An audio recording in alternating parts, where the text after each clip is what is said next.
Kemenkes membuka hasil audit rekam medis atas insiden sakit dan meninggalnya petugas KPPS. Lalu seperti apa informasi terkini atas hasil audit Kemenkes? Telah ada Priscila Puspa, langsung dari Kementerian Kesehatan Jakarta Selatan. Silakan Priscila. Dan juga pemirsa, pemilu serentak 2019 ini diwarnai oleh kepergian ratusan petugas dari KPPS atau kelompok penyelenggara pemungutan suara. Dan Kementerian Kesehatan Republik Indonesia masih melakukan investigasi terkait penyebab meninggalnya ratusan petugas dari KPPS. Dan untuk mengetahui bagaimana perkembangan hasil dari investigasi yang dilakukan oleh Kemenkes, saat ini saya sudah bersama dengan Kepala Biro Komunikasi dan Pelayanan Masyarakat Kemenkes Widiawati. Selamat malam Ibu. Selamat malam Mbak Sil. Sehat Ibu, udah buka puasa Bu? Sudah, Mbak Sil juga udah ya. Nah Ibu, ini perkembangan dari hasil investigasi yang sudah dilakukan oleh Kemenkes mengenai penyebab kematian ratusan KPPS ini, data terakhir yang meninggal ini ada berapa Bu?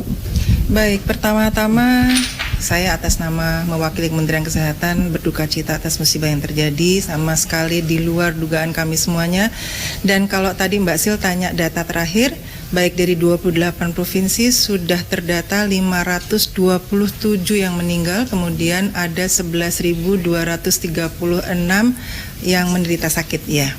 Nah ini dari hasil investigasi ini masih berlangsung begitu ya Bu ya? Masih, setiap hari kami Kementerian Kesehatan update terus data investigasi ini dari provinsi. Nah Ibu, ini kan ada isu yang berkembang begitu Bu, katanya nih karena ratusan banyaknya dibanding pemilu-pemilu sebelumnya ini petugas KPPS katanya ada yang diracun. Ini bagaimana Bu? Apakah Menkes menemukan seperti itu faktanya di lapangan? Enggak Mbak, jadi pada intinya adalah tidak ada yang meninggal tidak wajar itu. Nah, jadi hasil penyebabnya apa Bu? Penyebabnya sebetulnya karena si penderita itu sudah mempunyai faktor risiko. Jadi misalnya sudah ada penyakit jantung. Nah, karena kelelahan adalah triggernya ya. Jadi karena penyakit jantung kemudian di-trigger dengan kelelahan maka terjadilah kematian. Nah, itu penyakit-penyakit apa Bu yang ditemukan oleh Kemenkes dari ratusan petugas KPPS ini? Ya, ada beberapa penyakit yang ditemukan. Yang paling banyak adalah jantung ya Mbak ya. Jadi gagal jantung, kemudian ada infark miokard, kemudian ada meningitis, diabetes mellitus, lalu ada asma. Asma, ada beberapa lagi yang koma hepatikum. Nah ini dari lebih dari belasan penyakit begitu ya Bu ya. Nah ini ditemukan di wilayah apa yang paling banyak Bu?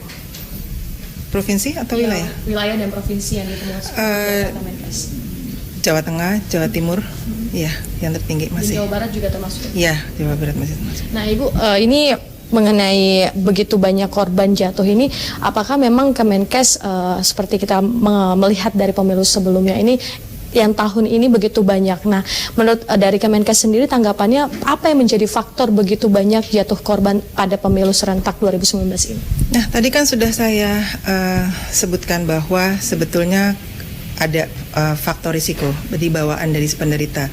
Kemudian juga mungkin kerja yang istirahat tidak cukup. Jadi ritme kerja, jam kerjanya juga memicu. Kemudian juga lingkungan yang tempat dia bekerja, antara lain yang paling mudah saja kita dapati merokok.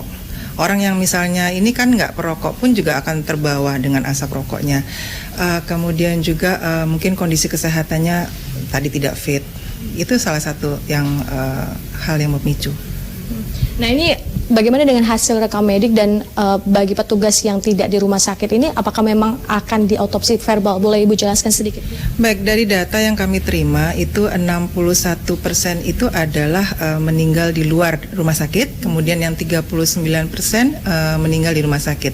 Jadi kalau meninggal di rumah sakit itu kita punya ini kan data medis ya. Oke. Kalau misalnya di luar rumah sakit baru melakukan autopsi verbal, tapi sesuai dengan standar WHO yang sudah ditentukan. Itu autopsi verbal seperti apa Bu?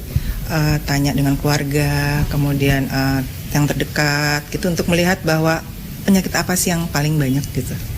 Dan ini apakah memang benar untuk petugas KPPS ini yang meninggal dunia usianya usia tua begitu 50-70 tahun gitu? Iya, lebih banyak di usia yang lanjut di atas 50 tahun, banyak itu Mbak. Iya. Nah ini dari Kemenkes sendiri melihat berlangsungnya pemilu 2019 ini ada masukan ke penyelenggara nggak Bu? Karena kan ini banyak korban begitu. Iya sih, ada sih dari Kemenkes mungkin menghimbau tentu kerjasamanya dengan KPU, kemudian dengan yang lain. Kalau bisa nanti mendatang di pemilihan umum mendatang, diusahakan bahwa seluruh petugas dengan kondisi kesehatan yang baik, kemudian juga mesti diperhatikan lingkungannya seperti tadi merokok, janganlah gitu ya udah. Terus kemudian yang ketiga ada ritme kerja dan jam kerja yang harus juga diperhatikan. Jadi kalau kita kan ada germas. Jadi kalau misalnya kita sudah berapa lama duduk atau bekerja, itu harus adalah peregangan sedikit. Dan untuk saat ini tindakan ataupun dari Kemenkes sendiri melihat kepada dinas-dinas kesehatan untuk memantau kesehatan yang masih belasan ribu yang sakit ini seperti apa? Gimana Mbak?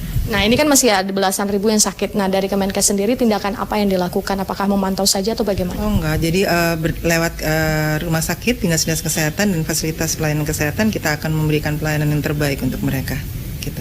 Jadi tetap dipantau begitu, jangan sampai jatuh korban lagi. Begitu. Iya betul Mbak, sayang nanti kalau yang masih sakit disembuhkan gitu. Oke baik, terima kasih untuk informasinya dan waktunya Ibu. Dan pemirsa, memang dari ratusan petugas KPPS meninggal, tidak ada yang meninggal tidak wajar seperti itu. Dan memang kita berharap tidak ada lagi petugas yang meninggal dan yang sakit segera disembuhkan. Dengan demikian yang dapat kami sampaikan langsung dari Gedung Kementerian Kesehatan. Kembali ke studio, Wahyu dan juga Vandana. Baik, terima kasih Priscilla Puspa dan selamat bertugas kembali.